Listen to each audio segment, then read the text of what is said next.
Salut mesdames, mesdemoiselles et messieurs, mon nom c'est Fama Gabriel Pépé Sagno, je suis pasteur chantre. Bienvenue dans cette émission Wake Up qui est une expression anglaise qui dit réveille-toi. Et cette émission vraiment est une opportunité pour toi d'être béni. Donc je te demande de suivre cette vidéo du début jusqu'à sa fin et tu verras ce que ça te fera. Merci de partager, merci de vous abonner, merci de liker et merci de laisser aussi vos commentaires. Merci, à tout de suite.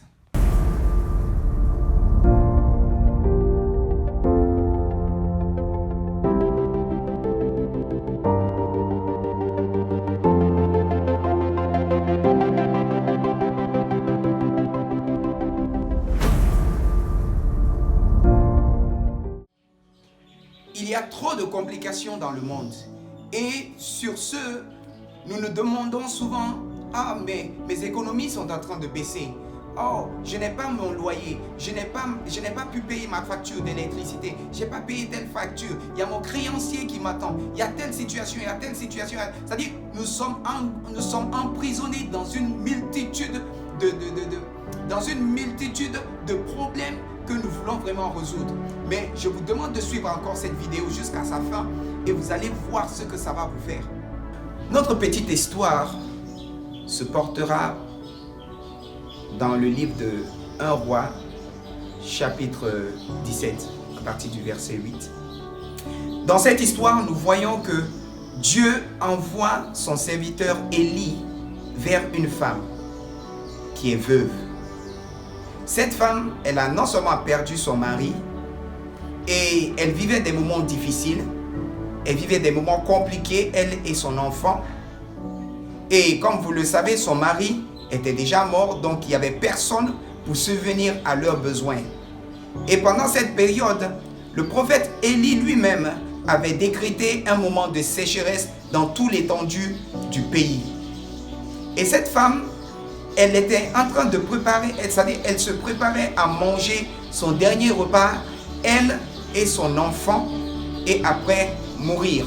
Parce qu'elle avait son dernier, quand je dis son dernier, sa dernière ressource, sa dernière substance pour vivre pendant cette période de famine.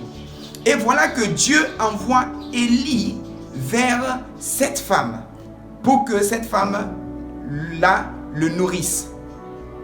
Et il vient vers cette femme, il dit à cette femme, donne-moi de l'eau à boire. Cette femme part puiser de l'eau et lui donne à boire.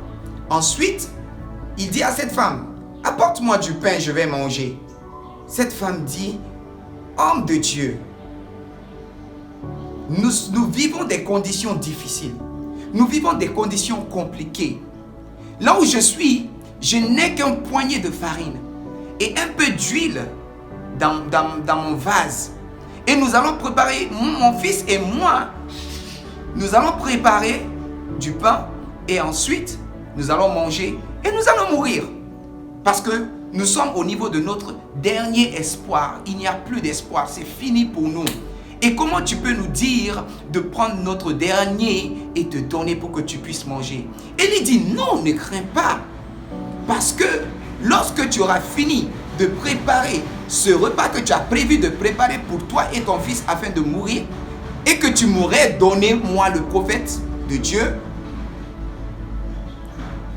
la farine ne va jamais manquer dans ta maison, l'huile ne va pas manquer dans ta maison, jusqu'à ce que la pluie tombe à nouveau sur la surface de la terre. Et cette femme a fait quoi? Elle n'a plus parlé, elle est rentrée dans la maison, et elle est rentrée dans la maison, et elle a fait comme au fait elle l'avait prévu. Elle est partie, elle a préparé, elle a apporté d'abord à l'homme de Dieu. Cela veut dire tout ce qu'elle avait, elle a préparé cela, elle a apporté à l'homme de Dieu.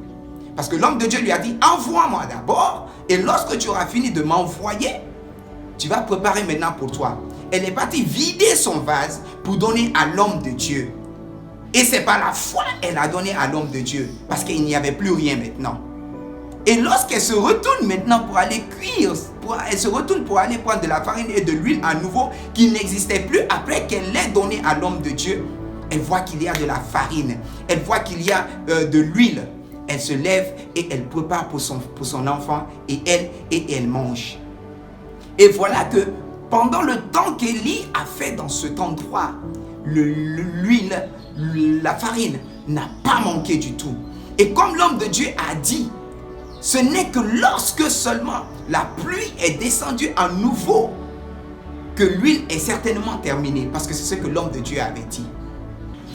Nous voyons donc dans cette histoire que cette femme a eu confiance en Dieu au point de mettre sa vie et la vie de son enfant à péril pour obéir à la parole de Dieu. Et aujourd'hui, ce n'est pas n'importe qui peut prendre ce risque. Prendre ce qu'il te faut ou ce qui te reste pour donner et attendre la main ou la manifestation de Dieu. Surtout encore en période ou en moment de crise, là où les choses sont difficiles, là où quand tu demandes à quelqu'un de te donner crédit, il ne peut pas te donner crédit. Là où tu dis à quelqu'un, emprête-moi de l'argent, or il pouvait le faire dans le passé, mais il n'arrive pas à le faire. Ça demande de la confiance en Dieu. Donc, tu as besoin de mettre ta confiance dans le Seigneur, dans le temps de crise, bien sûr, et écouter la voix de Dieu par rapport à ce qu'il te demande de faire. Certainement, il n'y a rien à la maison. Peut-être tu relèves des défis financiers. Tu te retrouves dans une situation vraiment critique.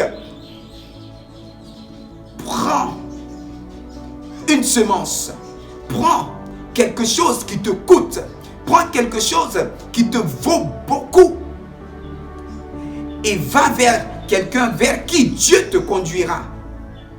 Et relâche la semence dans la vie de cette personne.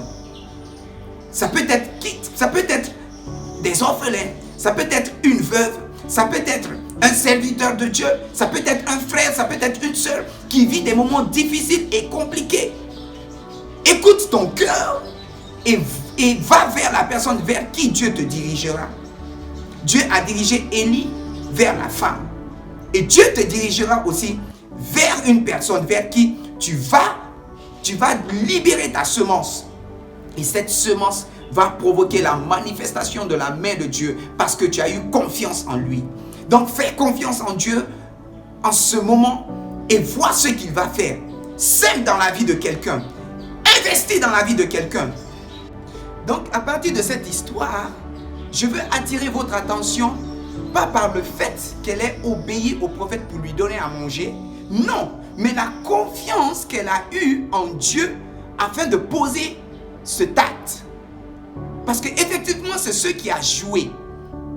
Aujourd'hui, tu es dans une crise. Aujourd'hui, tu traverses des temps difficiles.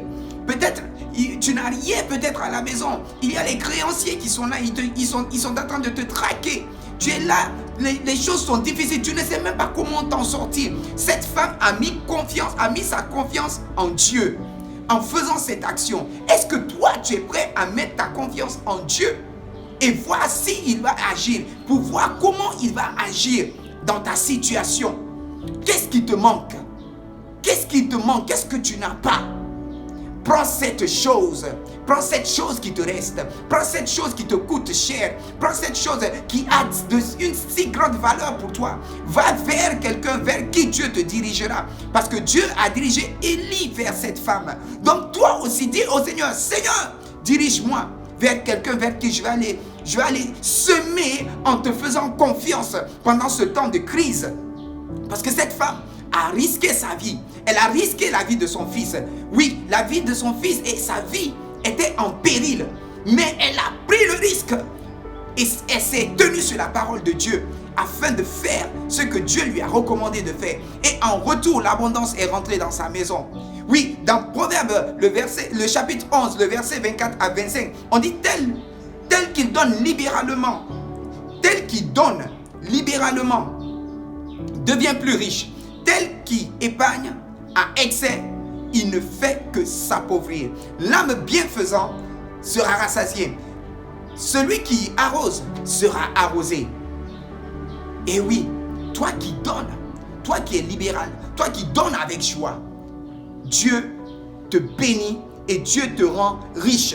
Dieu te visite d'une manière extraordinaire. Si tu veux expérimenter le miracle de Dieu, je te demande de ne pas hésiter sur ce que je viens d'expliquer, sur l'histoire que je viens de raconter. C'est la parole de Dieu. Et la parole de Dieu est esprit et vie. Lorsque tu l'écoutes, lorsque tu obéis à la parole aussi réagit en ta faveur. Si tu veux débloquer en ce temps de crise, oui, ce miracle que tu attends de Dieu, si c'est sur le plan surtout financier, laisse-moi te dire, obéis à ce que je t'ai dit de faire. Fais ce que je t'ai dit de faire parce que c'est la parole de Dieu. Et lorsque tu le fais, Dieu travaille aussi en ta faveur. Donc, obéis, agis et tu verras la gloire de Dieu.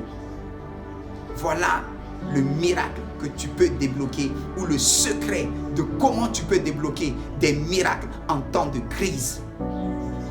Que le Seigneur te bénisse et à la prochaine. Que le Seigneur vous bénisse et à la prochaine. Shalom.